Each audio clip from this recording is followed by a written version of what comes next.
Have you ever thought about who the worst Death Eater really was?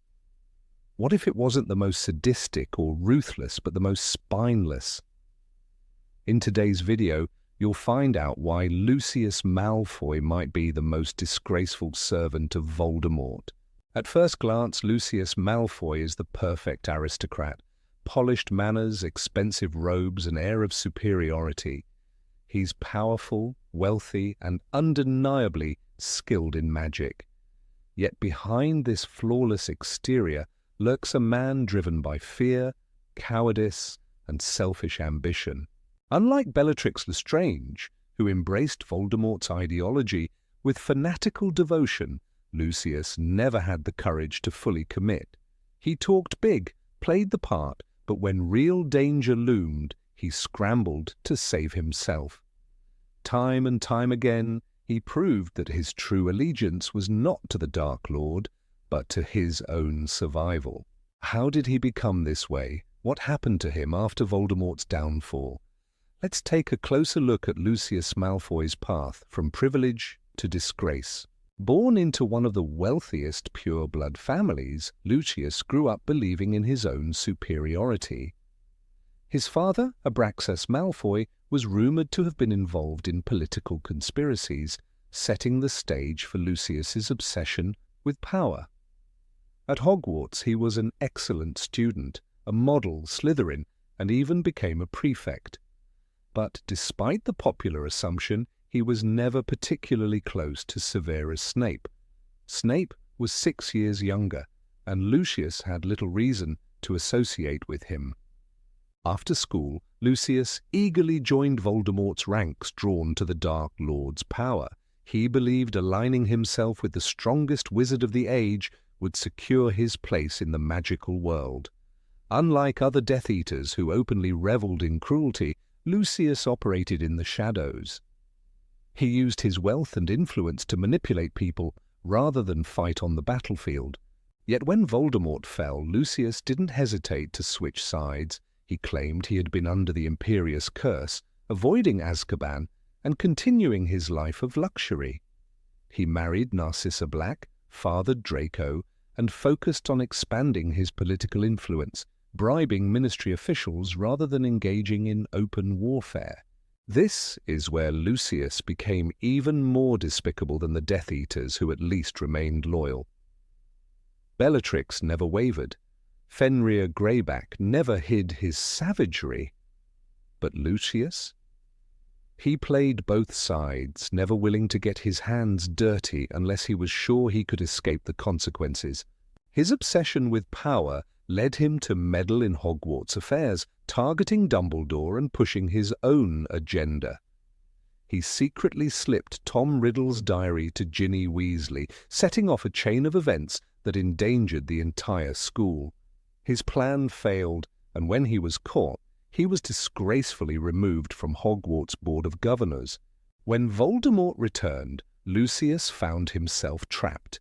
He had spent years denying his involvement with the Dark Lord, yet now he had no choice but to serve him again. He was given a critical mission: retrieve the prophecy from the Department of Mysteries. He failed spectacularly. Captured and imprisoned in Azkaban, he lost everything: his wealth, his status, and most importantly, Voldemort's trust. When the Dark Lord freed his captured followers, Lucius returned home a broken man. His once magnificent manor became a Death Eater headquarters, and he was no longer a powerful leader, but a disgraced servant. Voldemort humiliated him at every turn, taking his wand, stripping him of his dignity, and treating him like a worthless pawn. By the time of the Battle of Hogwarts, Lucius had no fight left in him. While others stood their ground, he abandoned the battlefield to search for Draco. His only act of defiance was fleeing, ensuring his family's survival while leaving Voldemort's forces to their doom. This final betrayal spared the Malfoys from Azkaban, but it did not redeem Lucius. Unlike Draco, who eventually grew beyond his family's toxic beliefs, Lucius never truly changed. He remained bitter, clinging to outdated ideas, even resenting the way his grandson was being raised with more tolerance. He lost his power, his influence, and worst of all, his relevance. In the end, Lucius Malfoy wasn't the most dangerous Death Eater. He wasn't the cruelest, the strongest, or even the most committed. He was something far worse, a man who spent his entire life chasing power only to be left with nothing. After the fall of Voldemort, the world of pure-blood wizards was left in ruins. The families that once ruled the wizarding society with an iron grip had lost their protector. The fear that had kept their power intact was gone. No one bowed to them anymore. No one whispered in fear when they passed. The world had changed, and the Malfoys were the perfect symbol of that change. Lucius Malfoy, once a proud and influential man, had been reduced to a mere shadow of his former self. Stripped of power, humiliated by Voldemort himself, he no longer had the arrogance that once defined him. His wealth remained, but it was no longer a shield. His influence had crumbled. The Malfoy name no longer commanded the same respect, Draco later admitted, realizing the full weight of his father's mistakes. But not all pure-blood families fell so quickly. Some, like the Knott family, retreated into obscurity, hoping to outlast the storm. Others, like the Greengrasses, adapted, quietly integrating into the new order while still holding on to their traditions. They never spoke against the new ministry, but they also never fully accepted the fall of their old world. In hushed conversations behind closed doors, they still whispered about the golden days. The most dramatic transformation came from the younger generation. Draco Malfoy, once the poster child of pure-blood arrogance, was forced to confront his own beliefs. He had spent years trying to impress his father, proving himself worthy of his family's expectations. But war had changed him.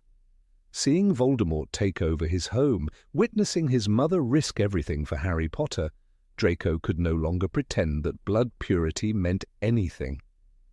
He never spoke against his father, but he made his own choices. He raised his son, Scorpius, to be different. The Malfoy name still carried weight, but it was no longer a source of pride. When Draco later sent Scorpius to Hogwarts, he made sure his son understood that being a Malfoy was no longer a privilege. "I don't care what they say about us," he told him. "You are not bound by the past." And indeed, Scorpius grew up with none of the prejudices his grandfather had once cherished. Not all pure-blood families were willing to change.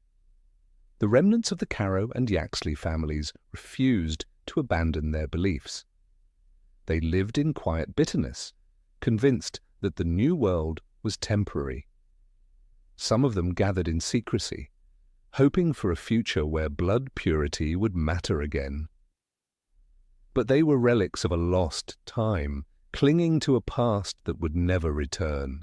Some pure-bloods sought redemption. Theodore Knott, whose father had been a known Death Eater, spent years distancing himself from his family's dark reputation. He became a skilled potioneer, earning respect for his talent rather than his lineage. Astoria Greengrass, who later married Draco, suffered from a blood curse that made her despise the pure-blood obsession with superiority. "The idea that blood makes you better, it's poison," she once said. The war had shattered the illusion of pure-blood supremacy. Families that once dictated the future of the wizarding world now had to fight to stay relevant. They could no longer rely on their names alone. The new ministry, led by Kingsley Shacklebolt, ensured that no one could buy their way out of consequences. Laws changed, influence weakened, the world moved on. Lucius Malfoy spent his remaining years in quiet regret. He never renounced his beliefs, but he no longer had the strength to fight for them. He saw the world shift around him and knew he had lost. His son had abandoned the ideals he had once cherished. His grandson would grow up in a world where blood status meant nothing. The Malfoy legacy had not been erased, but it had been rewritten. The age of pure blood dominance had ended. Some families embraced the change, others resisted it, but one truth remained.